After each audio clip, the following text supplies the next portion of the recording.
সবাইকে নমস্কার। আজকে কৃষ্ণপুর মন্ডলের উদ্যোগে এখানে যে আসন্ন লোকসভা নির্বাচনকে সামনে রেখে যে নির্বাচনী জনসমাবেশ, সেই জনসমাবেশে আমাদের মাঝে উপস্থিত আছেন ত্রিপুরা সরকারের মাননীয় মন্ত্রী এবং আপনাদের কৃষ্ণপুর এলাকার মাননীয় বিধায়ক, সবার প্রিয় মুখ শ্রী বিকাশ দেববর্মা মহোদয়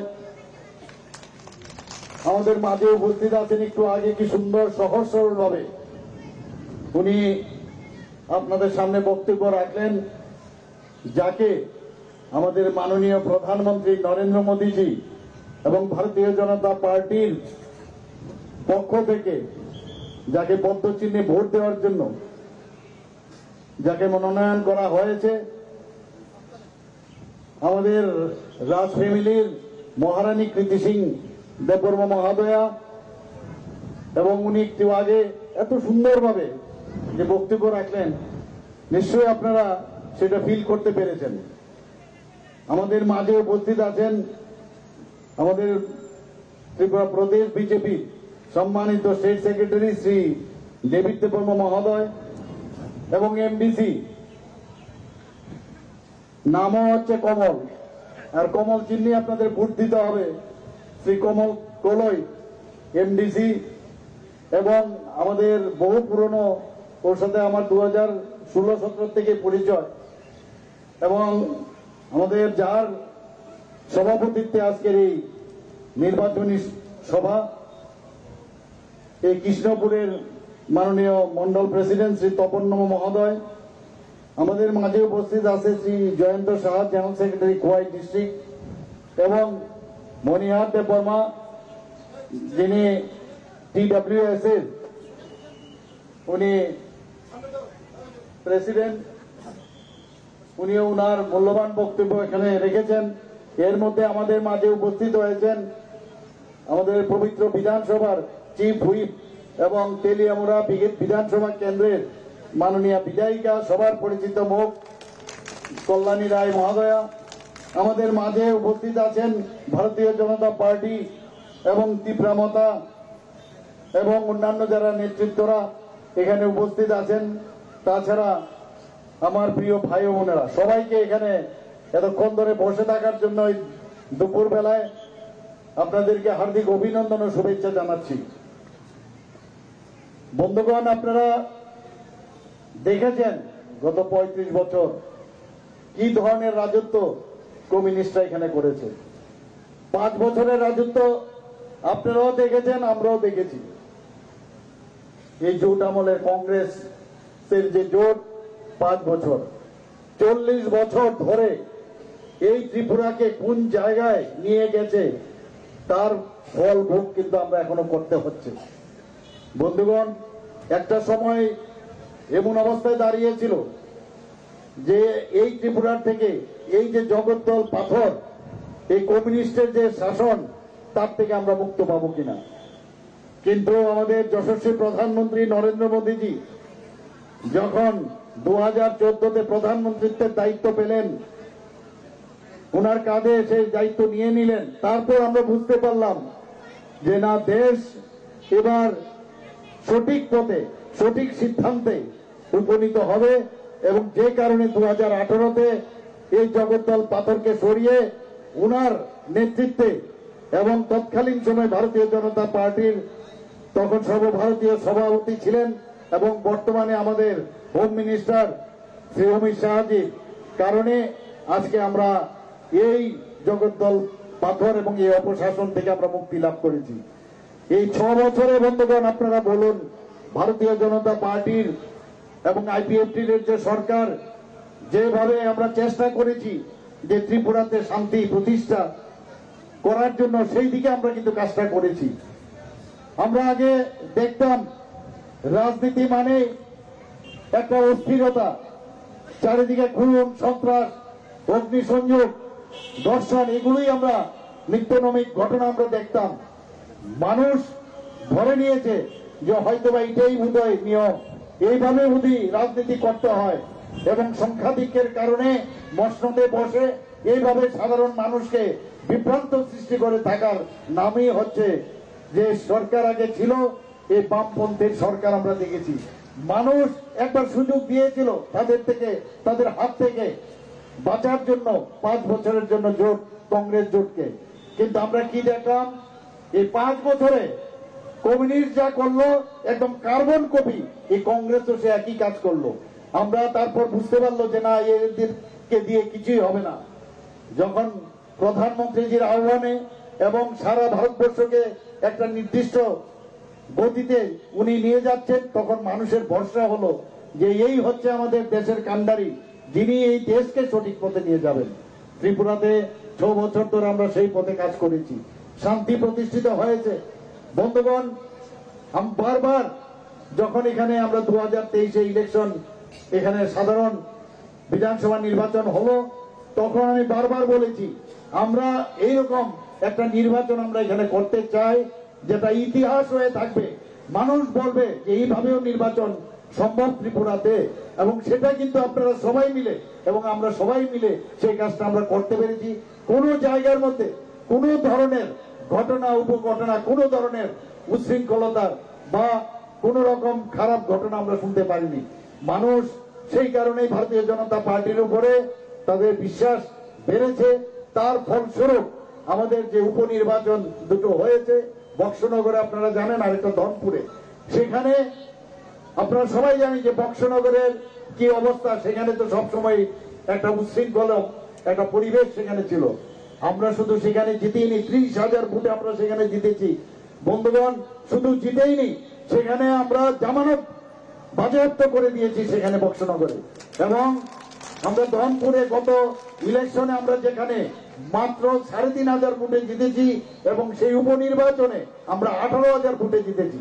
অর্থাৎ মানুষ আমাদের উপরে যে আস্থা রেখেছে, সেই আস্থার একটা প্রতিফলন আমরা এই উপনির্বাচনে আমরা দেখেছি। বন্ধুগণ, আমাদের এখানে এবার যে লোকসভার ইলেকশন, 2টো আসন আমরা জানেন, মাননীয় প্রধানমন্ত্রীজি উনি টার্গেট দিয়ে দিয়েছেন আমাদের 303। গত 2019-এর যে লোকসভার ইলেকশন, আমাদের 303 হচ্ছে আমাদের আসন সংখ্যা। কিন্তু এবার উনি টার্গেট দিয়েছেন, উনি বলেছেন এত কাজ আমরা করেছি ওনার নেতৃত্বে সাধারণ মানুষের জন্য, এত বেনিফিশিয়ারি স্কিম, সাধারণ মানুষের, গরিব খেটে খাওয়া মানুষ, তাদের জন্য কাজ করেছে। তাদের জন্য যেহেতু কাজ করেছি, কাজের নিরিখে উনি বলেছেন আমাদের 370 আমাদের টার্গেট, এবং আমাদের যারা অ্যালায়েন্স পার্টনার তাদেরকে নিয়ে 400-র উপরে আমাদের এই আসন সংখ্যা হবে, এবং সেই দিশায় আমরা কাজ করছি। বন্ধুগণ, ত্রিপুরাতে 2টো আসন আছে, আপনারা সবাই জানেন। এই লোকসভার আসন একটা পশ্চিম আর একটা হচ্ছে পূর্বে। আর পূর্বেতে কে দাঁড়িয়েছেন? আমাদের মহারানী কৃতি সিং দেববর্মা মহোদয়া, এবং পদ্ম চিহ্ন ভোট, চিহ্নটা কি? পদ্ম চিহ্ন। এবং তাকে, এবং আমাদের পশ্চিম আসনে কে দাঁড়িয়েছে? আমার পূর্বতন যিনি আমাদের মুখ্যমন্ত্রী ছিলেন এবং রাজ্যসভার সদস্য শ্রী বিপ্লব কুমার দেব। আমি নিশ্চিত আমরা গত 27 তারিখ এবং 28 তারিখ যখন আমরা নমিনেশন সাবমিট করতে যাই, 2 জায়গায় বিপুল পরিমাণে আমাদের কার্যকর্তা থেকে শুরু করে সাধারণ মানুষ সেই প্রসেশনে ছিল, এবং সেই আমরা নমিনেশন সাবমিট করি। আমরা জানি যে এটা টিপ অফ দ্য আইসবার্গ, বোঝা যায় মানুষ এই আমাদের পদ্ম চিহ্নের উপরে ভরসা বেড়েছে, আমাদের মাননীয় প্রধানমন্ত্রীর উপর ভরসা বেড়েছে, যে কারণে এত এত মানুষ আমাদের সাথে সেদিন পায়ে হেঁটে সেই নমিনেশন আমরা সাবমিট করেছি। যেখানে যাই সবাই কোনো জায়গায় গেলে বলে, স্যার আপনি একটু এখানে মঞ্চেতে ওঠার আগে এখানে আমাদের শহীদ হয়েছে, তাদের শহীদদের প্রতি আপনি একটু পুষ্পার্ঘ দিন। সমস্ত জায়গায় আমি একবার শুধু সাউথ ডিস্ট্রিক্টে আমি গেছি, সেখানে 69 জনের একটা লিস্ট আমাকে ধরিয়ে দিল যে এতগুলো লোককে এই কমিউনিস্টদের শাসনকালে খুন হয়েছে। বন্ধুগণ, আমি যেখানে যাই, সেখানে কল্যাণপুরী হোক, খোয়াই হোক, তেলিয়ামুড়া হোক, ধর্মনগরে হোক, সেই আপনার আমাদের কৈলাসহর হোক, সর্বত্র মানে এদের যে মেইন ফান্ডামেন্টাল যে চিন্তা ভাবনা, যে খুন সন্ত্রাসের সৃষ্টি করে ওরা দাবিয়ে রেখে ওরা এই সরকারকে চালাতে চেয়েছে। ওরা সবসময় আমরা জানি ওরা বলতো কি সাইন্টিফিক রেগিং এর মাধ্যমে ওরা সরকারে থাকতো, কিন্তু প্রকৃত অর্থে কিভাবে নির্বাচন করতে হয়, নির্বাচন প্রহসন নয়, সেটা আমাদের সরকার এবার আমরা 2023 আমরা দেখিয়েছি। বন্ধুগণ, আমি নিশ্চিত যে মানুষ চায় যে দেশের মধ্যে শান্তি থাকুক, আমাদের রাজ্যেও শান্তিতে থাকুক, সেই শান্তি কিন্তু আমরা প্রতিষ্ঠিত করেছি। আপনাদের অবগতির জন্য আমি সব জায়গায় বলি, আমার মনে হয় এখানেও বলা প্রয়োজন যে সারা ভারতবর্ষের মধ্যে 28টা যে আমাদের রাজ্য আছে, পূর্ণ রাজ্য, তার মধ্যে আমরা নিচের দিক থেকে ল অ্যান্ড অর্ডারের যে পজিশন, আমরা সর্বনিম্ন 5ম স্থানে আমরা রয়েছি। শুধু তাই নয় বন্ধুগণ, এইবার আমরা 3rd পজিশনে চলে এসেছি নিচের দিক থেকে। এটা আমার কথা নয়, আমাদের রেকর্ড বলছে, ন্যাশনাল রেকর্ড। সেই রেকর্ডে আমরা আইন শৃঙ্খলার দিক দিয়ে এইরকম একটা জায়গার মধ্যে আমরা পৌঁছেছি। বন্ধুগণ, আমার মায়েরা, বোনেরা, মেয়েরা এখানে আছেন, প্রধানমন্ত্রীকে বারবার বলেন যে আমার দেশের যারা মেয়েরা আছে, মহিলারা, আমার যারা আমাদের এই যে মহিলারা, তাদের যদি আমরা সশক্তিকরণ না করতে পারি তাহলে এই দেশ কখনো শক্তিশালী হবে না। যে কারণে উনি আইন এনেছেন। এই আইনে কি বলেছেন? 33% রিজার্ভেশন মহিলাদের জন্য অ্যাসেম্বলি এবং পার্লামেন্টে সেই আইন পাশ করেছেন। আর তার আগেও আমাদের ত্রিপুরা সরকার মহিলাদের জন্য চাকরির ক্ষেত্রে 33% আমরা রিজার্ভেশন রেখেছি। বন্ধুগণ, মহিলাদের জন্য আপনারা দেখেছেন তাদের সুরক্ষার যেখানে প্রশ্ন, আমাদের ত্রিপুরাতে একমাত্র স্টেট যেখানে সব ডিস্ট্রিক্টে মহিলাদের দ্বারা নিয়ন্ত্রিত আমরা মহিলা থানা আমরা করেছি। 8টা ডিস্ট্রিক্ট আছে, ওয়েস্ট ডিস্ট্রিক্টে 9টা আমরা মহিলা থানা আমরা করেছি। বিভিন্ন যে থানাগুলো আছে 24/7 মহিলা সহায়তা কেন্দ্র আমরা খুলেছি সেখানে। বন্ধুগণ, আপনারা জানেন মহিলাদের জন্য আমাদের যে সমস্ত যারা মেয়েরা আছেন কলেজে পড়েন, তাদের অবৈতনিক কোন রকম এডমিশন ফি, পরীক্ষার ফি দিতে হবে না, সেটাও আমাদের এই সরকার আমরা করেছি। শুধু তাই নয়, এইবারের বাজেটে যারা মহিলারা রাস্তাঘাটে যখন যায়, বিভিন্ন জায়গায় কমন যে টয়লেট থাকে সেই টয়লেটগুলোতে মহিলারাও যায়, আমাদের যারা পুরুষরা তারাও যায়, তাদেরকে যাতে নিশ্চিন্ত মনে যে টয়লেটগুলো আমরা করতে পারি তার জন্য পিঙ্ক টয়লেট আমরা এইবারের বাজেট আমরা রেখেছি। দূর থেকেই যেন যারা মহিলারা এবং বাচ্চারা দেখতে পায় সেই ব্যবস্থা আমরা করেছি। বন্ধুগণ, আমি কিছুদিন আগে টিএসআর ওদের পাসিং আউট প্যারেডে আমি গিয়েছিলাম। 137 জন যে মহিলা আমাদের মেয়েরা আছেন সেখানে প্যারেডে গ্রহণ করেছে। এত সুন্দরভাবে ওরা প্যারেড করছিল এবং তারা প্রাইজও পেয়েছে সেখানে। আমাদের মহিলারা কোনো অংশে কোনো জায়গায় কম নয়। কিছুদিন আগে আমি আমাদের ত্রিপুরার এক মেয়েকে আমি দেখলাম পাইলট হয়ে গেছে। আমাদের ত্রিপুরার এক মেয়ে আমাদের রেলের ড্রাইভার হয়ে গেছে। ভাবুন আমাদের ত্রিপুরার মেয়েরা কোন জায়গায় চলে গেছে, খালি একটু সুযোগ চায়। আমরা ত্রিপুরা সরকার আমরা 1% লেস যেখানে রেজিস্ট্রেশন হবে, যেখানে দলিল হবে, যাতে মহিলারা সশক্তিকরণ হয়। আমার ওয়াইফের নামে, আমার মেয়ের নামে যদি 1%-এর যদি কম আমি যদি কম দিতে পারি তাহলে অসুবিধা কি? যে কারণে এখন মহিলাদের নামে প্রচুর জায়গা সম্পত্তি হচ্ছে, তাতে করে মহিলাদের সশক্তিকরণ হচ্ছে। আমরা ত্রিপুরা সরকারে যে কোনো জায়গায় সরকার কোন রকম যদি আমরা স্টল তৈরি করি 50% মহিলাদের দিতে হবে। খেলাধুলার ক্ষেত্রে মহিলাদের, যে কোনো মহিলা যারা ভালো খেলাধুলায় বাইরে যেতে চায় তাদের জন্য আমরা অর্থনৈতিকভাবে তাদের সাহায্যের জন্য আমরা বাজেটে আমরা রেখেছি। বন্ধুগণ, এসএইচজি গ্রুপ ত্রিপুরার মধ্যে আমাদের সবচেয়ে সাকসেসফুল। 2017-তে আমরা মাত্র 4,000 মাত্র গ্রুপ ছিল আমাদের। আর সেই জায়গায় 2000 আমাদের এক্ষণে বর্তমানে 2018-র পরে 2023-এ আমাদের 56,000 এসএইচজি গ্রুপ মহিলা হয়েছে। বন্ধুগণ, শুধু তাই নয়, এই এসএইচজি গ্রুপের মাধ্যমে অর্থনৈতিক যে উন্নয়ন, তাদের আর্থসামাজিক উন্নয়ন প্রধানমন্ত্রী যেটা চান সেই কাজটা আমরা করছি। তারা ঘরের কাজও করছে, আর আরেক দিক দিয়ে তারা ওরাও কিন্তু উন্নতি হচ্ছে অর্থনৈতিকভাবে, এবং তাদের মান উন্নয়নের দিক দিয়ে আমরা সেই সুযোগটা আমরা করছি। বন্ধুগণ, তাতে করে এসএইচজি গ্রুপের সারা ত্রিপুরাতে 5 লক্ষের মতো লোক মহিলা এই গ্রুপের মধ্যে যুক্ত হয়েছে। রিভলভিং ফান্ড থেকে আরম্ভ করে ব্যাংকের মাধ্যমে, আমাদের সরকারের বিভিন্ন স্কিমের মাধ্যমে তাদেরকে অর্থনৈতিকভাবে আমরা সাহায্য করছি। মানে ভাবা যায় না, প্রধানমন্ত্রী আজকে সেই বলছেন যে আমাদের এখানে যে যারা লাখপতি দিদি ত্রিপুরাতে এতগুলো লাখপতি দিদি হয়েছে যে কাউন্ট করতে পারবেন না আপনার। প্রধানমন্ত্রীজি বলছেন ড্রোন দিদিও বানাবেন, ড্রোনের মাধ্যমে আমাদের গ্রামীণ মহিলাদের তাদেরকে কৃষিকাজে যুক্ত করবেন। প্রধানমন্ত্রীজি যা ভাবেন সত্যি অপূর্ব, যে কারণে উনি বারবার বলছেন। কিন্তু সিপিএম এর আজ পর্যন্ত কোনোদিন আপনারা শুনেননি এই ধরনের কথা যে মহিলাদের তাদেরকে সশক্তিকরণ করতে হবে। আমাদের যারা যুবক ভাইয়েরা আছেন, যারা যুবক ভাই বোনেরা আছেন তাদের উন্নয়নের কথা বলছেন, কৃষকদের উন্নয়নের কথা বলছেন, যারা গরিব তাদের উন্নয়নের কথা বলছেন। উনি জাতপাতে বিশ্বাস করেন না। আমরা সবসময় দেখেছি আগে জাতপাতের এই নির্বাচন হতো বিভিন্ন প্রদেশে, কিন্তু উনি বলছেন আমার কাছে এই 4টা জাতি আছে, তাদের যদি উন্নয়ন হয় তাহলেই ভারতবর্ষের তথা এই রাজ্যের উন্নয়ন হবে। সেই দিশায় আমরা কাজ করছি।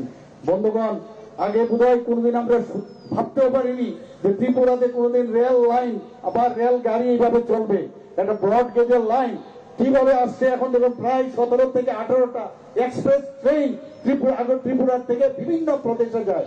রাজধানী এক্সপ্রেস এখান থেকে যাচ্ছে, কাঞ্চনজঙ্ঘা যাচ্ছে, এখান থেকে বাংলাদেশের সাথে কানেক্টিভিটি। এরই মধ্যে সেটার মানে ট্রায়াল রান হয়ে গেছে, সেটাও বাংলাদেশ দিয়ে যদি যায় সেটা কলকাতায় পৌঁছতে আগরতলা থেকে নিশ্চিন্তপুর থেকে তাহলে শুধুমাত্র 6 থেকে 7 ঘন্টা লাগবে, হয়তো আরো কম লাগবে যখন বন্দে ভারতের মতো ট্রেন চলবে। আমার সাথে এদের যে যারা রেলের যারা আধিকারিকরা তাদের সাথে কথা হচ্ছিল, তারা বলছিল যে ইলেকট্রিফিকেশনের সার্ভে হয়ে যাবে।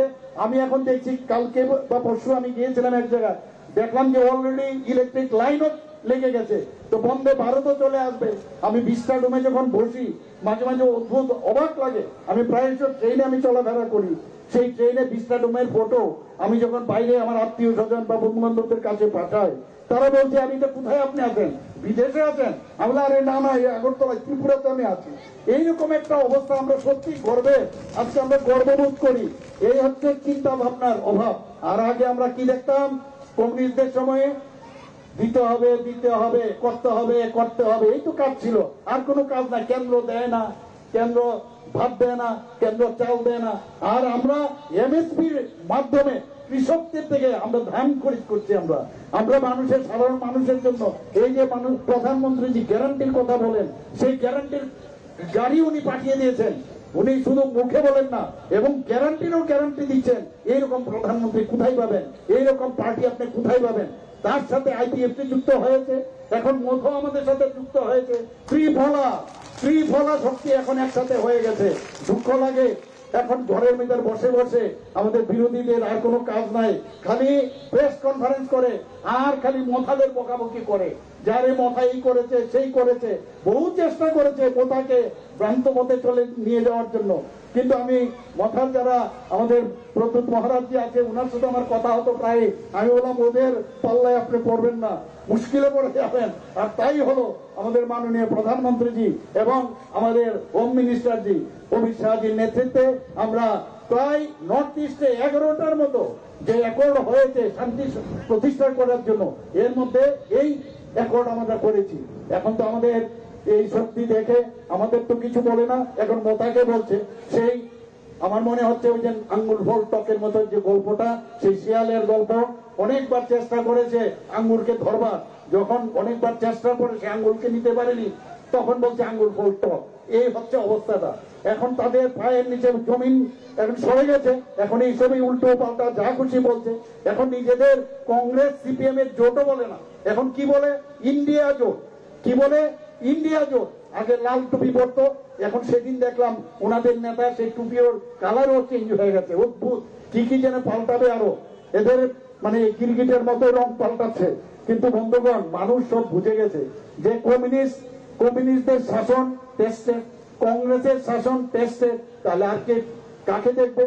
বিজেপি ছাড়া, আর বিজেপি এবং তার এলাইট এনডিএ পার্টনার তাদের ছাড়া। কারণ আমাদের যে ইঞ্জিন, ডাবল ইঞ্জিনের সরকার, যেভাবে আমাদের সামনের ইঞ্জিনে যিনি বসে আছেন তার নাম হচ্ছে প্রধানমন্ত্রী নরেন্দ্র মোদীজি।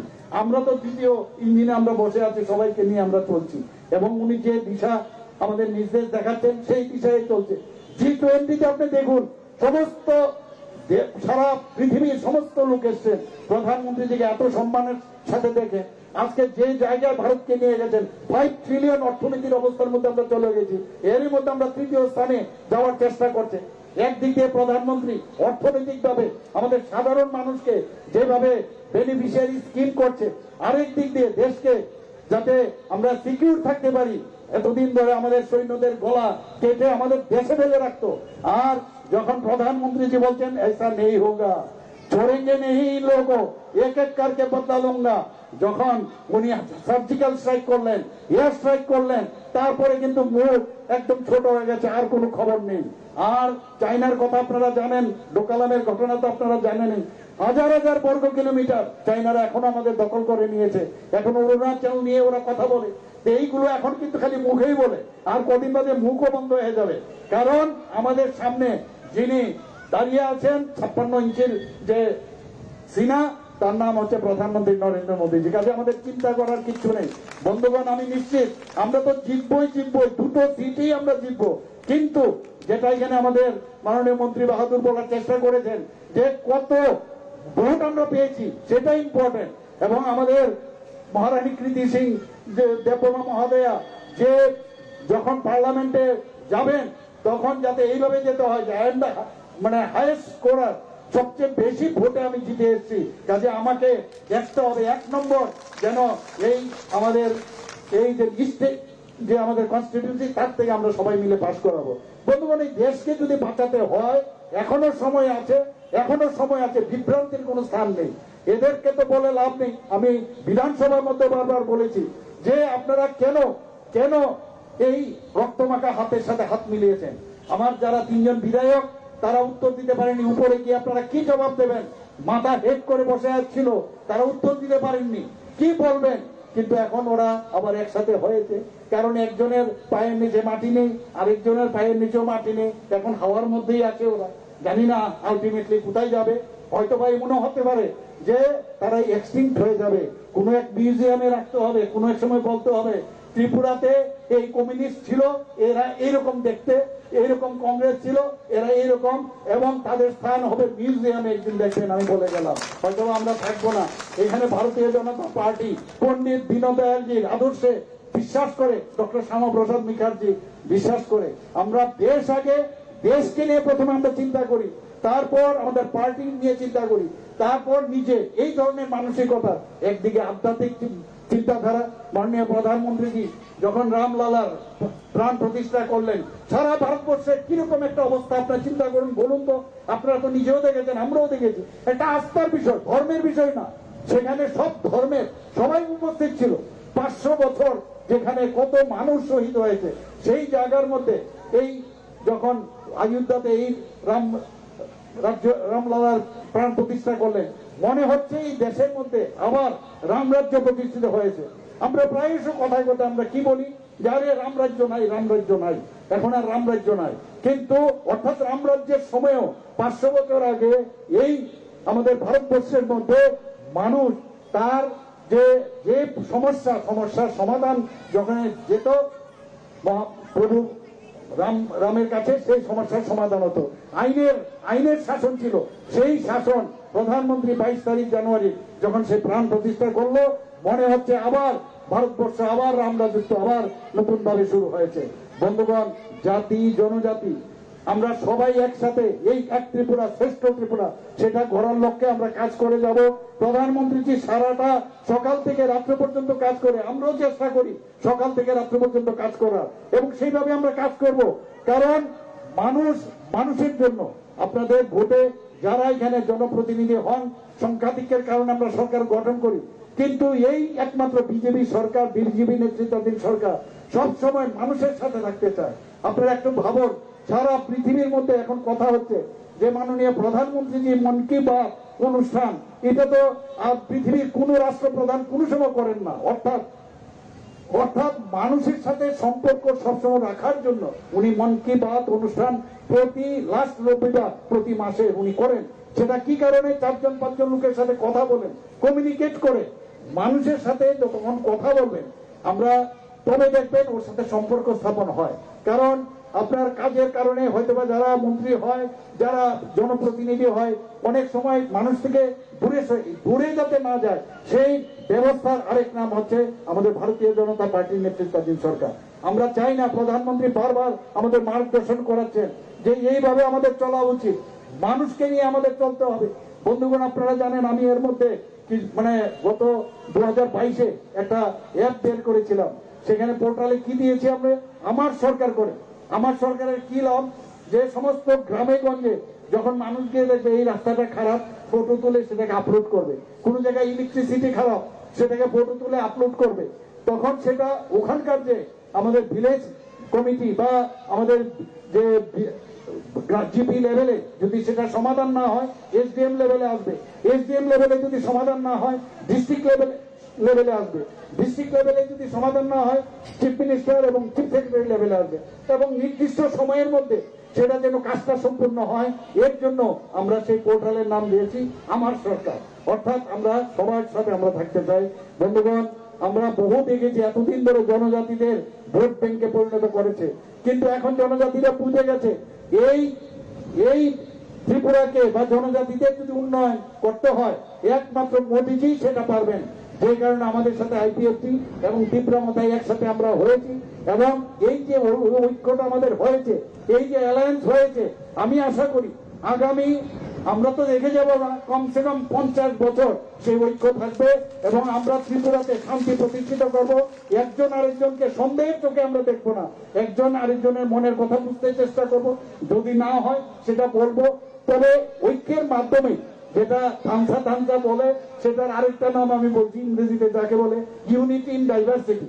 অর্থাৎ সমস্ত আমরা বিভিন্ন আমাদের চিন্তা ভাবনা বিভিন্ন রূপে সঙ্গে আমরা আছি, কিন্তু সবকটার মধ্যেই কিন্তু আমরা আমাদের পণ্ডিত দীনদয়াল কি বলছেন, যে একটা বীজ যদি একটা বীজ যদি আপনি মাটির মধ্যে পুঁতে দিন, সেখান থেকে যখন সেই গাছটা হয়, তার ফল হয়, ফুল হয়, তার গাছ পাতা হয়, বিভিন্ন স্টাইলের হয়, কিন্তু আসলটা কোন জায়গায়?